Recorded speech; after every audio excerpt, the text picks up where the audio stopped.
E aí pessoal, sejam muito bem-vindos ao Fandom Prime. Meu nome é Cisco e vamos lá para mais um bate-papo sobre as aquisições.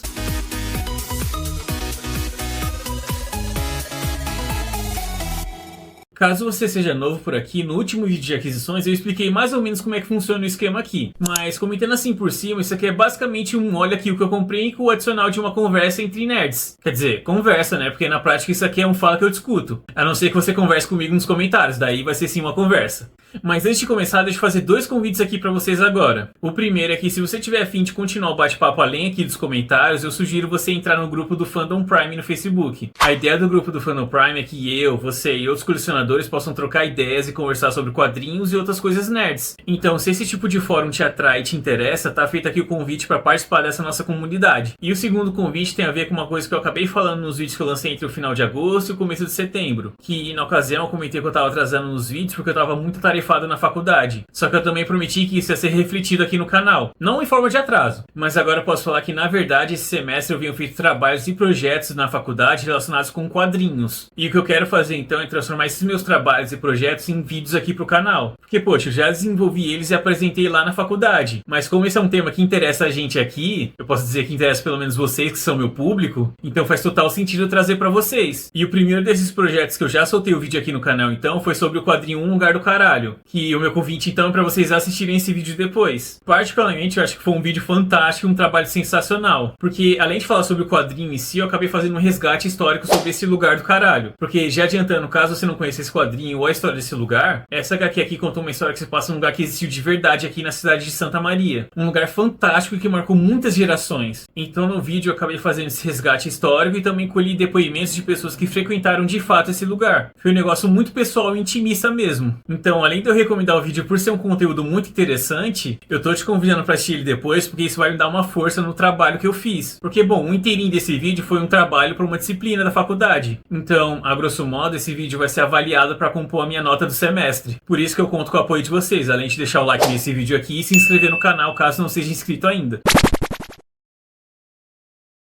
Bom, sem mais delongas, então vamos para as aquisições. Lembrando que os materiais não estão separados por loja ou por dia que eu comprei. Eu simplesmente, então, fiz aqui uma pilha, né? Do jeito natural que uma pilha tem que ser. E vou pegando aqui do topo até o final. Então, vou começar aqui com o mangá Anohana, que eu comprei o volume 1 e o volume 3 numa super promoção que deu na Amazon no mês de agosto. E cara, essa história aqui é sensacional. No caso, eu não li ela ainda, né? Mas eu assisti a versão em anime dele. Eu acabei assistindo esse anime na época que eu tava no ensino médio e, bom, isso já fazem muitos anos. Eu só me lembro mais ou menos da história. Só que ela me marcou muito porque essa história é muito emocionante. Ela vai mostrar a história desse grupo de amigos do jardim de infância que acabam se separando depois que uma delas acaba morrendo. Daí, muitos anos depois, um dos caras que era desse grupo de amigos começa a enxergar a menina que morreu. Só que ela não aparece do jeito que ela morreu, como uma criancinha do jardim de infância. Ela aparece como uma adulta, na mesma idade que o cara. Então a história acaba trazendo muito desse contraste entre a criança que você foi e o adulto que você se tornou. Porque ela basicamente traz o que você do passado diria pro você do presente. E como eu disse, na época que eu assisti o anime, a história acabou me emocionando bastante. Porque o final da história em si é muito emocionante. Então quando eu vi que a JBC ia relançar esse mangá e eu vi ele numa super promoção, eu com certeza não ia deixar de pegar ele. Só foi foda mesmo porque tava na promoção o volume 1 e o volume 3. E a série fecha em 3, né? Só faltou o volume 2 então. Mas não tem problema, vou esperar uma promoção e tá feito. Provavelmente quando eu conseguir o volume 2 e ler a história toda, eu faço um vídeo aqui específico falando só sobre essa história aqui. Quem sabe eu posso até reassistir o anime, né? Mas logo de cara eu já recomendo essa história. Se você não quiser ir atrás de comprar o mangá, nem que apareça numa promoção, eu recomendo que você assista o anime. São só uns 12 episódios se eu não estiver enganado. E vale muito a pena mesmo. Próxima aquisição aqui então são os volume 1 e 2 da quinta série da Liga da Justiça pela Panini. No meu segundo vídeo de aquisições aqui do canal, eu acabei mostrando vários números da quinta e da sexta série da Liga da Justiça que eu consegui. E naquele vídeo eu conto da minha empreitada em completar essas duas séries. Para mais detalhes, eu recomendo que você assista o vídeo lá, caso não tenha assistido ainda. Mas o resumo da ópera então é que esses dois aqui eram as últimas edições que me faltavam. E agora então eu tenho completa a quinta e a sexta série da Liga da Justiça. Porque bom, antes eu já tinha a segunda, a terceira e a quarta série completas. Daí naquele vídeo eu explico por que eu deixei de acompanhar a revista da Liga da Justiça Justiça e por que caralhos que eu voltei a acompanhar. Uns 2 anos atrás, mais ou menos, eu comprei um lote de quadrinhos de um cara que tava se desfazendo da sua coleção. E pra mim valeu muito a pena, porque eu paguei muito barato num monte de título bom. Por exemplo, eu completei minha coleção da Mulher Maravilha dos 952, peguei algumas edições de Marvel Deluxe, que inclusive foi nessa ocasião que eu comecei a colecionar Marvel Deluxe, mas nesse quesito, só pra esclarecer uma coisa, eu não coleciono Marvel Deluxe. O que eu acabei fazendo foi fechar todo esse período dos anos 2000 da Marvel, que, bom, praticamente a maioria dos materiais desse período saíram em Marvel Deluxe. Daí a vantagem de ter conseguido vários títulos com esse cara. Só que só porque eu consegui esses materiais, eu não pensei, poxa, vou fazer uma coleção de Marvel Deluxe. Porque, tipo, eu já tinha Dinastia M em capa cartão, tinha a Invasão Secreta da Salvat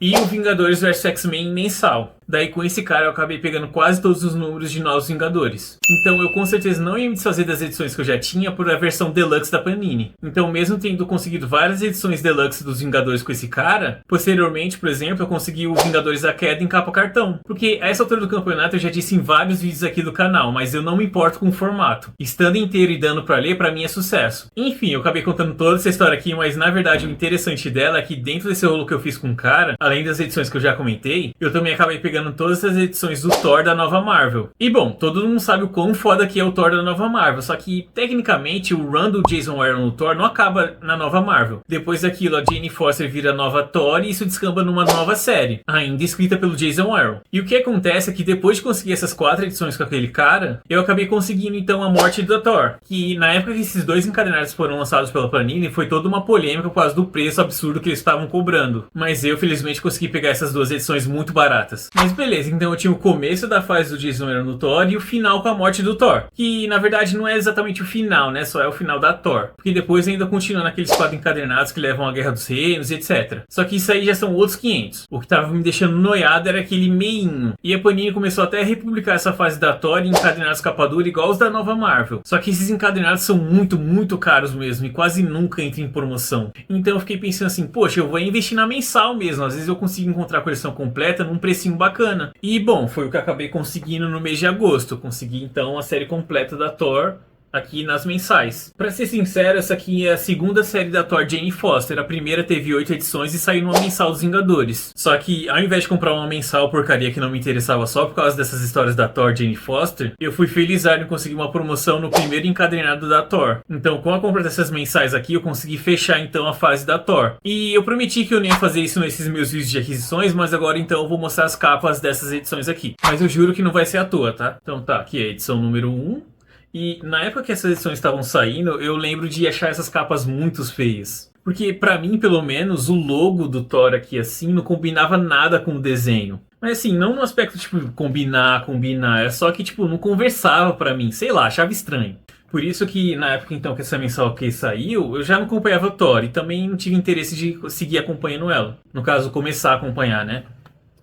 Começar com a Thor, do nada a Jane Foster e a Thor... Opa, esse aqui tá mostrando ao contrário. Do nada começar com a Thor assim, não tava sabendo de nada. Na época eu nem tinha lido ainda o Thor do Jason Aaron, então tipo, porra, do nada começar assim. E é nessa edição aqui então que começa a fase do indigno Thor. Porque até então a edição 6, a mensal comportava apenas as edições da Jane Foster. E a partir dessa edição aqui, então, vira um mix entre as histórias do Odinson e da Foster. E o interessante disso é que o Thor só vira indigno, assim, por assim dizer, né? Naquela mega saga Pecado original. E se eu fosse um Marvete, assim, como diz a palavra, eu com certeza ia correr atrás de ter essa saga, né? O encadernado ou as mensais quando saíram. Por questão de continuidade, etc. Mas como eu não sou Marvete, estou satisfeito em ter só as histórias do Thor. E além disso, ele também vai acabar explorando essa questão aqui dentro das histórias. Então eu fico satisfeito com isso e em saber o que rolou naquela história lá. Que, caso você não saiba então, na história o Nick Fury fala uma coisa no ouvido do Thor e ele deixa de ser digno. E ele deixando de ser digno então, ele acaba largando o martelo, a Jane Foster acha o martelo e vira a nova Thor. E é basicamente essa história. Para saber mais detalhes então, você vai ter que ler ela toda. Eu provavelmente vou acabar fazendo um vídeo então dessas histórias aqui do Thor. Só que não vai ser por agora, porque eu tenho então essas histórias da Jane Foster aqui em Santa Maria. Só que os encadernados do Thor da nova Marvel estão estão lá em São Paulo. Então quando eu tiver todas essas histórias do Thor num lugar só e acabar lendo elas, eu faço um vídeo aqui especial pro canal. Junto com essas mensais da Thor, eu acabei pegando com a mesma pessoa o volume 4 de Preacher. E eu tenho uma relação muito complicada com Preacher. Porque assim, eu comprei o volume 1 na Saraiva, na época que a Saraiva tava no auge, assim, por uns R$20. E depois comprei o volume 2 e 3, mais ou menos pelo mesmo preço. Ou seja, comprei as 3 primeiras edições de Preacher na Saraiva por um preço super bacana. Só que eu não sei o que aconteceu com o volume 4, se a Saraiva já tava caindo quando ele foi republicado pela Panini, ou se a Saraiva calhou de nunca fazer uma promoção com essa edição específica. Mas eventualmente eu acabei encontrando o volume 4 de Preacher vendendo em alguns lugares por aí. Só que vendiam por tipo 40, 50 reais. Sendo que o preço de capa dessa edição aqui então é uns 60. E porra, não vou pagar 50 no bagulho que custa 60. Quer dizer, dependendo da situação, né? Mas porra, nem fudendo que eu ia fazer isso com um bagulho mainstream desse aqui. Então eu fiquei, tá, beleza, foda-se Preacher, vou ficar só com as 3 edições. A não ser que eu encontre as outras muito baratas. E na época também tava saindo adaptação live action de Preacher pela IMC. E eu tava acompanhando, achava muito foda. Só que o detalhe é que eu assisti a série de Preacher sem nunca ter lido o quadrinho. Porque logo quando essa série saiu, eu vi um dos produtores comentando que a primeira temporada dela ia se passar antes do primeiro volume. E nisso eu já tinha comprado a primeira edição lá na Saraiva, né? Porque tava muito barata, porque todo mundo fala muito bem dessa série. Só que como o cara tinha dito aquilo, eu pensei assim, poxa, eu não vou ler o quadrinho se ele se passa depois da série. E foi assim então que naquela época eu concluí que eu só ia ler Preacher depois que acabasse a série ou de que ela avançasse muito. E nisso eu segui assistindo a série com as 3 edições lá sem ler elas. Daí eu não lembro se a série acabou e eu li os quadrinhos ou se eu li os quadrinhos quando tava ali na 3ª ou 4ª temporada. Mas a questão então é que eu li Preacher ali numa paulada só e achei do caralho. Assim, é meio perturbador, obviamente, né? Porque é uma história do Garth Ennis, mas é sim muito boa. E quando eu terminei de ler a 3ª edição, eu só conseguia pensar que eu tinha que concluir aquela série. Só que mesmo comprovando a qualidade do material, eu continuei com aquele pensamento de que só ia comprar as outras edições numa super promoção. E nisso então os anos passaram, sem ler mais Preacher. Até que então eu fui comprar as edições aqui da Thor e o cara tava vendendo também esse volume 4 aqui. E eu pensei assim, poxa, a Panini vai lançar agora um ônibus do Preacher. Será que me compensaria eu me livrar das 3 edições que eu tenho e investir nos ônibus? Que vão ser 2 busão então, né? E a resposta que eu encontrei no meu coração é que não valia a pena me livrar das minhas edições pra investir num busão. Porque, meu, um ônibus é um negócio muito caro que quebra muito o meu orçamento. Eu sinceramente prefiro pagar baratinho numas edições soltas assim do que investir num trambolho só. Só que com a experiência a gente também ganha sabedoria. E o que eu aprendi nesses últimos tempos é que eventualmente esses busão vão entrar numas super promoções. E quando eu digo super promoções, eu não tô exagerando. Poxa, eu já vi venderem ônibus por aí por menos da metade do preço de capa. Então eu pensei assim, poxa, se eu pegar mais uma edição, eu já fecho o mesmo conteúdo do primeiro busão do Preacher. Com isso então, depois eu só precisaria pegar o segundo volume. Do busão, no caso. Porque daí eu também tenho que ser realista, né? Se eu quiser realmente completar minha coleção de Preacher, é mais fácil através do busão mesmo. Porque os volumes 8 e 9 de Preacher são uns negócios muito difíceis de se encontrar por aí. E pelo preço que os caras cobram só nessas 2 edições, já vai o valor do busão. Claro que, como eu não sou bobo nem nada, eu não vou ficar focando só no volume 2 do busão. Eu posso muito bem, eventualmente, acabar encontrando os 5 últimos volumes de Preacher por um precinho bacana, saindo melhor do que levar o ônibus. Então a minha vantagem agora é ter essas 2 opções para concluir Preacher. Mas eu também não vou me desesperar para conseguir nenhuma delas. Não, nada disso. Eu tô aí há mais de 6 anos com Preacher incompleto e posso ficar muito bem mais 6. Até conseguir tudo nas condições que eu acho favorável. A próxima aquisição, então, é Quarteto Fantástico, História de Vida. E eu confesso que essa aqui é a minha segunda leitura de Quarteto Fantástico na vida inteira. Sei que é uma falha de caráter, só que eu também não tenho muita oportunidade de ler Quarteto Fantástico. Porque a primeira e segunda foi o Marvel Knights do Quarteto Fantástico, que a Panini lançou em 2 encadernados capa cartão. Que é uma história muito foda e eu super recomendo. Só que recentemente ela saiu em capa dura pela Panini, só que ela saiu incompleta, então eu não recomendo que você compre essa versão em capa dura. A não ser que você compre essa edição que saiu no Marvel Essenciais e depois encontre o volume 2 do capa cartão. Daí você vai ter a história completa certinha. Mas enfim, foram 2 pontos que me interessaram nessa história aqui. Na verdade 3, porque o primeiro sempre é ele tá na promoção. Mas vamos lá, um dos pontos foi que ele é escrito pelo Mark Russell, que é simplesmente o gênio responsável pelos Flintstones que a DC lançou em 2016. Recentemente o Rodrigo do canal Coleção Paralela fez um vídeo sobre os Flintstones e nesse vídeo eu comentei sobre essa versão dos personagens da DC Comics. E sempre que eu tiver a oportunidade eu vou recomendar essa história pra qualquer pessoa, porque ela é simplesmente uma das melhores histórias que eu já li na minha vida. Porque assim, os Flintstones são uma sátira da sociedade atual usando personagens da pré-história. E o que o Mark Russell faz com esses personagens usando essa premissa pra nossa sociedade atual é genial, não tem outra palavra pra descrever. Então qualquer coisa que esse cara faça já tem meu interesse logo de saída. Só que esse quadrinho por si só já tem uma premissa que me interessa bastante, que no caso é a história de vida. Que o primeiro projeto então foi o do Homem-Aranha, que tá super esgotado pela Panini. Que a proposta então é você contar a história desses personagens do universo Marvel como se tivesse corrido tudo cronologicamente. Tipo, eles surgem nos anos 60, né, como originalmente foram concebidos, e a gente vai acompanhar a vida deles através dos anos, com eles envelhecendo e tudo mais. Por isso que essa premissa mais Mark Russell já era o suficiente pra eu falar assim, cala a boca e pega meu dinheiro. Só que, além de todos esses pontos positivos que eu acabei de citar, eu também vi nessa história aqui a oportunidade de conhecer mais o Quarteto Fantástico. E bom, na prática essa minha expectativa acabou não vingando muito. Só que a história em si valeu muito a pena sim. Então, para um desenvolvimento maior dessa conversa aqui, vocês aguardem o vídeo que eu vou fazer e com certeza eu vou fazer um vídeo falando sobre Quarteto Fantástico e história de vida. Só não sei exatamente quando que eu vou fazer esse vídeo, porque eu já tô com um monte de coisa aqui que eu quero fazer conteúdo. Mas pode ficar tranquilo que vem aí sim. Continuando então, no mês de agosto rolou uma super promoção na Amazon que eu não lembro qual que foi o contexto dela. Mas nessa oportunidade eu acabei pegando então Dente de Leite do Pipoca e Nanquim. Eu não vi nenhuma resenha desse material e também não sei muito do que ele se trata. Só o que eu acabei lendo aqui da sinopse.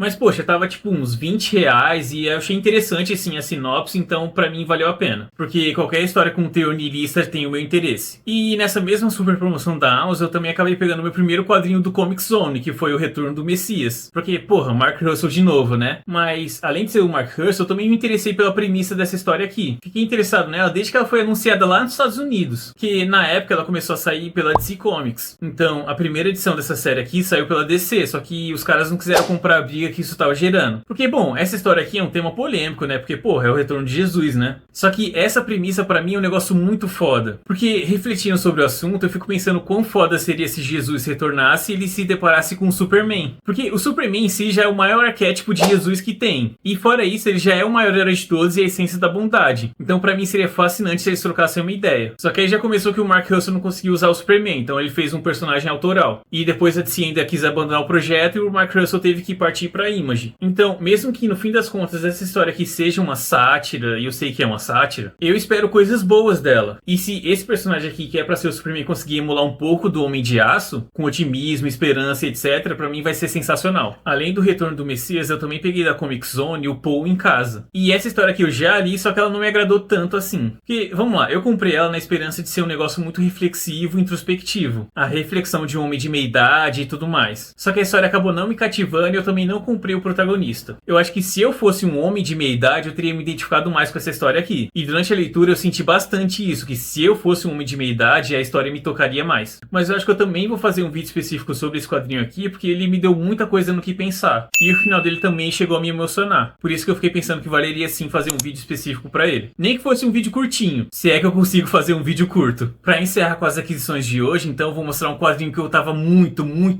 ansioso pra conseguir. Eu esperei e quase todo dia eu olhava pra ver se não entrava uma promoção pra ele. Teve algumas semanas que ele chegou a ficar numa promoção. Só que eu olhei assim e pensei, poxa, isso aqui não tá valendo muito a pena. Por mais que eu queira ler isso aqui, não tá no meu preço ainda. Então eu resisti e fui perseverante. Paciência, esperei até que chegou na promoção que eu pensei, porra, agora, é agora. Foi aí então que eu consegui esse quadrinho aqui pelo menor preço que ele teve desde que foi lançado. Eu acho que dificilmente no futuro ele vai ficar com um desconto maior do que esse que eu peguei ele. Bom, sem mais enrolação então, esse quadrinho que eu tava tão ansioso pra conseguir foi Tarzan, Senhor das Selvas, do Pipoca e Nanquim. E eu já li ele, puta que pariu, que bagulho bom. E com certeza eu vou fazer um vídeo específico falando só sobre esse quadrinho aqui, vocês não perdem por esperar. Mas assim, eu tava ansioso pra conseguir esse material aqui desde que eu entrei naquela minha onda de materiais do Jack Kirby. Mesmo que esse material aqui em si não tenha nada a ver com Jack Kirby, tá? Só não pensa que eu sou idiota e tô confundindo as coisas. É que assim, depois de ler aquelas edições do Kirby que eu consegui, que eu mostrei naquele meu segundo vídeo de aquisições, eu acabei ficando ainda mais fascinado pelo Jack Kirby, mas acabou despertando em mim um interesse em histórias antigas e clássicas. Daí, quando eu fiquei sabendo da existência desse material aqui, que é ilustrado pelo grande John Buscema, e atenção ao detalhe do que eu falei, porque eu fiquei sabendo desse material aqui, então, somente nesse ano. Eu acho que ele é lançamento do ano passado, se não estiver enganado. Então, quando eu fiquei sabendo da existência desse material aqui, eu fiquei pensando, poxa, eu tenho que ler isso, eu preciso ler isso. Daí começou a minha jornada de esperar a promoção e esperar a promoção. Até que, então, no mês de agosto entrou a melhor promoção desse material aqui que eu já tinha visto e consegui pegar ele. Peguei, já li, puta que pariu, não me arrependi e super recomendo. Sim, eu super recomendo, mas eu vou desenvolver melhor essa conversa no vídeo que eu vou fazer sobre Tarzan. Então aguarde que vem aí com certeza. Então é isso, pessoal. Eu espero sinceramente que vocês tenham gostado do vídeo. E sim, eu sei que agosto passou faz muito tempo, mas eu gosto muito de fazer esse vídeo aqui de aquisições e também não queria quebrar a sequência da playlist. Não sei se faz diferença pra vocês, só que pra mim faz, e o certo que eu queria era que o vídeo de aquisições tivesse empatado com o mês anterior. Por exemplo, a gente tá no mês de outubro e a minha intenção era que no mês de outubro saísse o vídeo de aquisições do mês de setembro. Só que, como como eu disse ao longo do vídeo, eu tô com muito material pra fazer conteúdo. E como eu só tô conseguindo fazer mais ou menos um vídeo por semana, às vezes eu tenho que escolher o que eu vou falar. E às vezes um assunto tem que passar na frente do outro, que nem o trabalho que eu fiz sobre o quadrinho Lugar do Caralho, que você vai ver daqui a pouco, né, se não viu ainda. E nisso o vídeo de aquisições acaba sendo empurrado com a barriga. Mas eu juro que um dia eu vou empatar com essa minha intenção de fazer o vídeo de aquisições referente ao mês anterior. Provavelmente nas próximas férias, agora de final do ano, com o encerramento do semestre, eu consigo fazer isso. Mas até lá, então, eu espero que vocês gostem dos próximos vídeos do Fandom Prime, sendo mais ou menos um vídeo por semana. E agora, então, vamos fazer a segunda parte do bate-papo, que é quando a gente conversa nos comentários. Você pode falar o que você comprou de interessante no mês de agosto, se é que você se lembra, o que achou das minhas aquisições ou do bate-papo aqui. E como sempre, você também pode comentar críticas, elogios ou sugestões. Fique à vontade que o momento nos comentários é totalmente seu. Beleza? Então até a próxima!